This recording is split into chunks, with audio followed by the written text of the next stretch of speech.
ارے بھائی اس میں ابھی آپ نے کیونکہ وہاں کا ذکر ہوا مکہ مدینہ کا، تو آپ سفر کیوں نہیں کرتے؟ کوئی پابندی تو نہیں لگی آپ پہ؟ شاید کچھ لوگ یہ بھی سوچتے ہو کہ علی بھائی پہ سعودی عرب جانے پہ پابندی ہے. نہیں، اب تو ماشاءاللہ حالات میرے لیے سب سے زیادہ سازگار. بالکل بالکل. وہ میں بتاؤں اس لیے کہ محمد بن سلمان جو ہے نا، یہ ہم جیسے بندوں کو سوٹ کرتا ہے. اس کی پالیسی سے آپ کو اختلاف ہو سکتا ہے، لیکن یہ یاد رکھیے گا، یہ جو مذہبی پرورٹڈ طبقہ ہے نا، اس سے زیادہ جو سیکولر لوگ ہیں نا، یہ دنیا کے لیے بینیفیشری ہیں. کیونکہ آج اگر ٹی ایل پی کی حکومت آ گئی نا تو وہابی نہیں زندہ بچتے. ہاں، یہ ذہن میں رکھیے گا.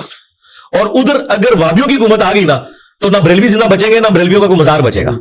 آپ دیکھیں محمد سلمان نے وہ تمام صحابہ کرام کی چیزیں رینیو کی ہیں. حضرت علی کا گھر بحال کر دیا، اور مسجد نبوی سے لے کے مسجد قباء تک وہ راستہ بنا دیا. وہ اس کو، یہ بہت پہلے ان کو کرنا چاہیے تھا.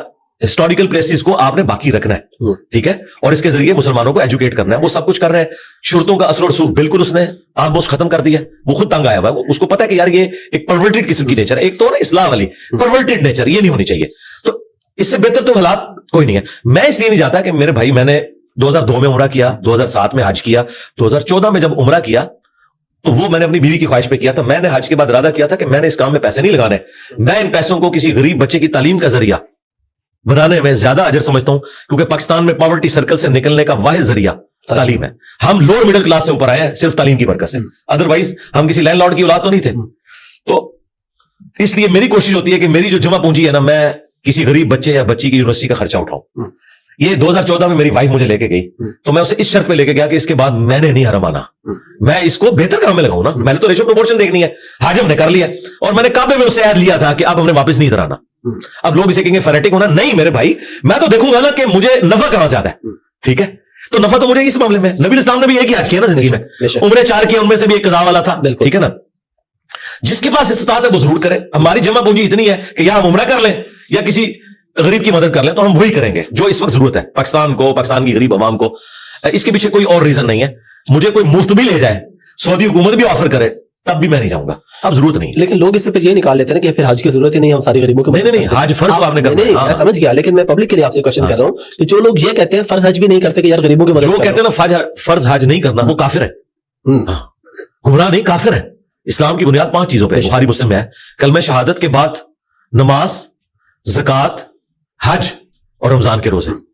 اور قرآن میں واضح ہے کہ جو استطاعت رکھتا ہے، سورہ آل عمران میں، وہ اللہ کے گھر کا حج کرے. اور اگر کوئی بے پرواہی کرتا ہے نا تو اللہ تعالیٰ غنی ہے سارے جہان والوں سے. یہ ذہن میں رکھیے گا. حج چھوڑنے والا جان بوجھ کے اور اس کی تحقیر کرنے والا تو دار اسلام سے ہی خارج ہے. یہ تو آؤٹ آف کوسچن ہے. لیکن مجھے بتائیں، یہ کون سا حج ہے، یہ کون سا عمرہ ہے کہ جاتے ہوئے بھی رشتہ داروں کو مل کے جاتے ہیں، انہیں تکلیف دیتے ہیں؟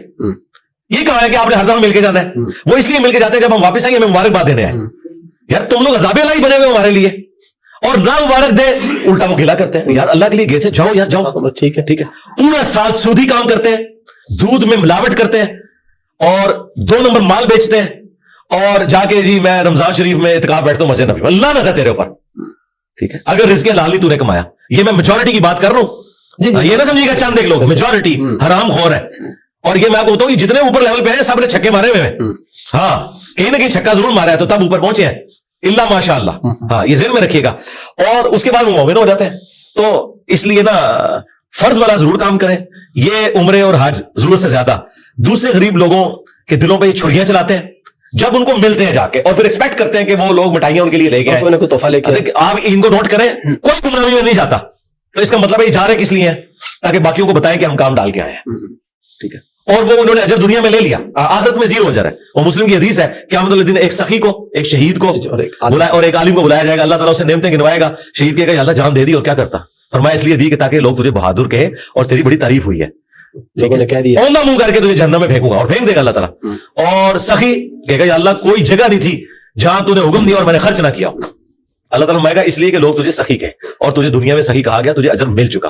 اور عالم، جو یہ کہتے ہیں عالم اور ڈگریاں، تو وہ اللہ تعالیٰ اس لیے کہ تاکہ آج کے دور میں اشتہار میں تیرے نام کے ساتھ دمیں لگے. ان کا نام چھوٹا لکھتے ہیں نا کسی، وہ سمجھتے ہیں کہ میرا مرتبہ انہوں نے کم کر دیا اسے. جب تک ساتھ وہ 5-6 وہ القابات نہ لکھے، اور وہ القابات بھی شرما رہے ہوتے ہیں کہ کس بندے کے ساتھ ہم اٹیچ ہوئے ہیں. وہ ایسے القابات ہوتے ہیں.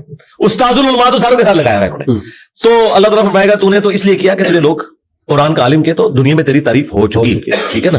اب میرے ہاں کوئی اجر نہیں ہے. تو یہ ریاکاری بنی ہوئی ہے. یہ میں تلخ باتیں اس لیے کرتا ہوں کہ میرے پاس لائسنس ہے یہ باتیں کرنے کا. داڑھی،